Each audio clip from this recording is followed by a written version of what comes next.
Est-ce que vous savez qu'à l'université, un professeur n'a pas de bureau? Est-ce que vous savez qu'à l'université, un professeur n'a pas de toilette? Est-ce que vous savez que de mon statut, je gagne 500 000 francs par mois, l'argent des beignets? Est-ce que vous le savez? Votre salaire? Oui, je vous donne mon salaire, je n'ai pas besoin de le cacher. Si je faisais pas autre chose, je serais un cadavre. Moi, c'est 136 000. Est-ce que vous savez? Moi, c'est 136 000. Est-ce que vous savez? Est-ce que vous savez, cher petit frère, j'ai parlé de mes enfants que j'ai eus en première année. Jusqu'en... Ils sont allés en licence, en master et en doctorat, et que j'ai fait recruter. Pendant que les miens de soi ne sont pas payés. Et encore que, lorsque vous allez sur le site du Minfopra, c'est hier à 14h37 qu'on attribue encore 24 matricules soldes. 24 matricules. Est-ce que vous savez que pendant que mes enfants de l'université de Yaoundé 2 ne sont pas payés, et probablement des autres, ceux de Maroua et de Boya ont déjà non seulement eu leur salaire, qui plus est, bénéficient déjà du rappel. Mais pourquoi Qu'est-ce qui justifie cette... Alors, je vous dis que c'est autant de choses qui gênent. Je continue. Il y a une extrême bureaucratisation de l'université, où l'on cantonne les enseignants dans des postes bidons qui ne servent même à rien. Vous m'appelez dans leur poste, je ne prends pas, je suis passé à autre chose. À l'âge de 30 ans, j'étais déjà directeur d'administration centrale. Ça, je vous assure. Le problème des enseignants, c'est lequel? Régler les problèmes de salaire, et pour ce qui concerne la spécificité à l'université, mais financer l'activité de recherche dans les laboratoires. Financer l'activité de recherche. Je vais aller aux solutions, j'égrène. Hein? Vous avez chaque fois, tel eu l'ancienne, le ministre de l'enseignement supérieur. Bon, je n'ai rien contre lui. Hein. Je n'ai rien contre lui, je ne suis pas partie de ses courtisans. Non, et je n'en ferai jamais. On ne dirait pas. Oui, et je dis donc, et je dis, non, s'il vous plaît, je parle des faits que j'adosse au texte pour montrer que il a failli à son obligation.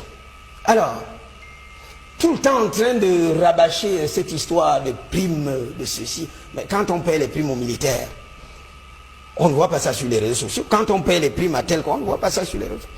Et s'il vous plaît, vous donnez à un professeur une prime d'1 million au trimestriel. On fait de la recherche avec des outils, mais c'est des sous alimentaires. Ça ne finance pas de la recherche. Je continue. Pour régler les problèmes, il faut être sérieux. Hein? Même avec, dans le cadre de la gouvernance locale, oui, le mal est extra. C'est les... J'aime toujours bien aller dire, ce pouvoir n'est pas éternel. Paul Biya partira un jour, je vous assure que vous verrez que des gens qui chantaient ces louanges vont le renier. Ça va arriver. Dieu va nous prêter vie. Maurice, au plan du droit public, c'est un savant. Il n'avance rien au hasard. Peut-être que je serai plus précis. Je l'ai dit ici la dernière fois, que parmi nous les publicistes les plus qualifiés, Maurice est le plus brillant. Les considérations tribales et autres ne m'intéressent pas. Vous savez que j'ai beaucoup d'affection pour Elimbi Loubert, qui est mon frère. Il est là pour brouiller un peu les pistes. Mon frère Elimbi Loubert. Mais la loi ne se situe pas au sommet de la charpente juridique d'un État. Au-dessus de la loi, il y a des instruments normatifs internationaux, il y a la Constitution. Je l'ai déjà dit ici à maintes reprises, que nous sommes dans une république abîmée. Parce que le Conseil constitutionnel ne fait pas son travail. Notre environnement juridique est pollué par des lois non conformes à la Constitution. Ce n'est pas Abaoyono le problème, ce n'est pas Maurice Kamto le problème. Et donc je signale, vraiment je tiens à le dire, mon cher frère, Maurice, au plan du droit public, c'est un savant. Il n'avance rien au hasard. Peut-être que je serai plus précis. Je l'ai dit ici la dernière fois, que parmi nous les publicistes les plus qualifiés, Maurice est le plus brillant. Les considérations tribales et autres ne m'intéressent pas. Maurice a été mon enseignant. Et dans ma tête, psychologiquement, et c'est valable pour tous les enseignants, je ne peux jamais être au-dessus de mon enseignant. Je vais préciser la pensée. J'étais donc en train de dire qu'au-dessus de la loi, il y a les instruments normatifs internationaux. Il y a la Constitution. Lorsque la loi, lorsque le législateur légifère, contrairement à ce que dit le constituant, il se pose un problème juridique. Quel est le texte qui prime? Nous émettons des opinions, mais il revient au Conseil constitutionnel de dire le droit. Malheureusement, au Conseil constitutionnel, paix à leurs âmes, je l'ai dit à mon père Bipoun en son temps, je l'avais dit à mon père Ona, au moment où nous nous retrouvons dans les jurys de thèse de doctorat, que vous ne nous aidez pas beaucoup au Conseil constitutionnel. Je l'ai même dit à mon grand frère et père, à l'heure actuelle, qui est le professeur Lekene Donfak. Je vous assure, moi au Conseil constitutionnel, je fais bouillir les lignes sclérosées. Et que dit la Constitution? Que dit la Constitution, justement? Prenons déjà la compétence du Conseil constitutionnel. Prenons les articles 46 et 47. Le Conseil constitutionnel est juge de la constitutionnalité. C'est clairement dit. Donc tout ce qui est non conforme à la Constitution, le Conseil constitutionnel doit statuer. Article 47, le Conseil constitutionnel est juge de la constitutionnalité des lois. Le problème qui se pose, est-ce que cette loi électorale, pour régler ce cas, est-ce que cette loi électorale est conforme à la Constitution? Je dis non, c'est mon opinion, mais que le Conseil constitutionnel n'arrive pas à trancher. Parce que cette institution, à mon sens, s'est mue en collaboratrice électorale du pouvoir. Et c'est très dangereux pour l'avancée de l'état de droit. En la matière, mon frère Elimbi Loubet, allons à l'article 15 de la Constitution, alinéa 2. Lorsqu'on est élu député... Oui, je vais en venir, je sais. Non, je l'ai en tête. Parce que nous avons l'obligation de dire la vérité aux Camerounais. Moi, j'ai tiré à boulet rouge sur le Conseil constitutionnel, qui ne statue pas de manière optimale, alors que le Constituant lui a donné toutes les armes. Mais, je ne comprends pas. Article 15, alinéa 2. Lorsqu'on est... Je vais en venir, je vais lire. Très bien, chaque député représente l'ensemble de la nation. Vous voulez parler du... Vous êtes, je vais en venir, non, je vais en venir, c'est la conséquence. L'alinéa 3 que je vais évoquer est la conséquence de l'alinéa 2. Je vais en venir. Je vais en venir, Elimbi. Vous appartenez à un parti politique lorsque vous êtes candidat. Mais une fois député, vous appartenez à l'ensemble de la nation. Vous représentez l'ensemble de la nation. Et à l'alinéa 3, on dispose clairement, la Constitution dit, tout mandat impératif est nul. Ça veut dire que vous n'êtes plus embrigadé par une formation politique. Et c'est pour ça que je dis que Maurice Kamto a élevé le débat à l'échelle constitutionnelle pour se protéger. Parce que vous voyez, vous, en matière de contentieux, la lutte juridictionnelle, c'est un problème de combinaison des normes. Chacun veut tirer la couverture de son côté. C'est normal que les uns et les autres ne voient que la loi. Mais nous, les publicistes les plus qualifiés, nous voyons la Constitution. Que vaut le Kitoko par rapport au Chivas? Soyons sérieux. Que vaut la loi? Que vaut la loi par rapport à la Constitution? Mais ce n'est pas la loi seule qui régule l'activité politique dans ce pays. Questionnons la Constitution. En se référant à la Constitution, aux dispositions de l'article 15, dans ses alinéas 2 et 3, Maurice Kamto est bel et bien qualifié. Tout comme l'alinéa 122.2, 121.2, lui donne la possibilité d'aller aux élections, mais alors à condition de réunir les éléments d'un candidat indépendant. Et c'est là où nous rentrons dans la pratique politique, plus le droit, parce que ça sera extrêmement difficile. Dites-moi, très rapidement, et on sortira par là. Permettez-moi de dire à mon frère Elimbi Loubet qu'on lit les dispositions de la Constitution de manière combinée. N'allez pas simplement prendre un morceau choisi et vous oubliez ce qui a été dit précédemment.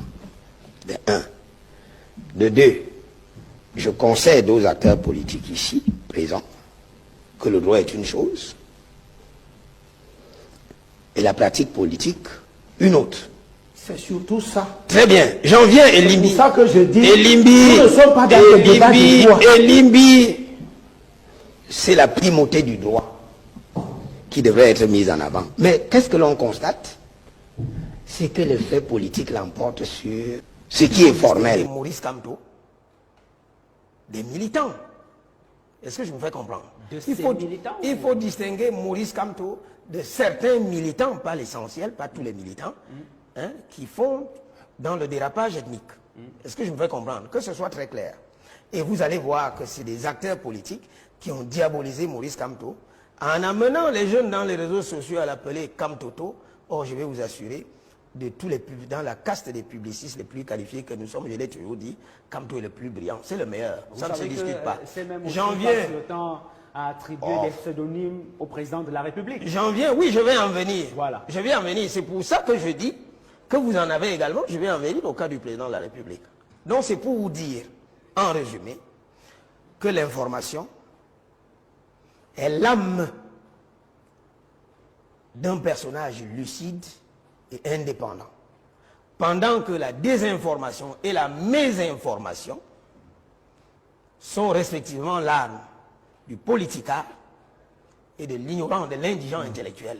Il faut faire quelque chose. Et c'est le même phénomène auquel nous assistons à l'heure actuelle. Vous vous souvenez de mon passage la semaine dernière à France 24. Hein? Pendant que moi, en intellectuel, en universitaire, je demande au président de la République, moi c'est mon point de vue, il a travaillé pendant longtemps, j'avais établi la fois dernière, en parallèle avec mon feu papa qui avait le même âge que lui et qui est décédé à 5 ans. Moi, à mon âge, son âge, je conseillerais à papa d'aller se reposer. Les Camerounais ont besoin d'autre chose. Tout le monde n'a pas la possibilité d'exprimer de manière indépendante ce que nous disons. Pendant que nous disons les choses haut et fort, pendant que nous disons tout haut ce que les gens pensent tout bas, à bord on devient l'homme à battre. Je vous assure que je suis au-delà de ça. Je suis un dur à cuire. Je vous ai dit que j'étais un maquisard intellectuel. Et vous voyez donc, c'est les mêmes demain, quand ça va cuire, il suffit que le président de la République ne soit pas réélu. C'est eux qui vont se retourner contre lui, vont le régner. Est-ce que je me fais comprendre? Et puis diront qu'ils étaient liés. Vous vous souvenez de l'image du ministre de la Communication du défunt président Mobutu, qui nous racontait vraiment on ne pouvait rien. Ma femme était même assise à côté, il a pris ma femme, je ne pouvais pas parler. Donc c'est pour vous dire, Bruno Bijan. Et vous sortirez par là. C'est pour vous dire, je sortirai par là, que l'information sera très capitale. Il faudrait que les leaders politiques s'en approprient, parce que même s'agissant du président de la République, on ne dit pas toujours la vérité sur lui. Et ce n'est pas le fait de ces resquilleurs, c'est dans son propre camp. Regardez un peu lorsqu'il était en Suisse, la communication maladroite de ses collaborateurs. Pour en venir à votre problématique des réseaux sociaux, regardez Maurice Kamto, qui a été le premier à dire aux Camerounais, inscrivez-vous sur massivement 11 millions. Ce n'est pas le pouvoir. C'est le pouvoir. C'est le pouvoir, l'opposition, qui a demandé, oui, Cabral Libi, Maurice Kamto a embrayé, qui a dit aux Camerounais, apprenez, prenez votre destin en main. Les inscriptions massives sur les listes électorales. C'est l'opposition. Bien, c'est Maurice Kamto qui, sur les réseaux sociaux, a brandi la disposition pertinente du code électoral qui permet à chaque citoyen de défendre son vote. Est-ce qu'on est d'accord là-dessus? Oui, pendant ce temps, le pouvoir se plaît à ne rien faire, pensant que ça va toujours être la même chose le moment venu. Est-ce que je me fais comprendre, Bruno? C'est également l'opposition, s'il vous plaît. C'est également l'opposition qui, au moins, s'efforce à mettre à la disposition du public l'offre politique. On sait qu'au plan institutionnel, il faut ceci. Au plan économique, il faut ceci. Dites-moi un peu, le pouvoir en place, le RDPC, quelle est l'offre politique?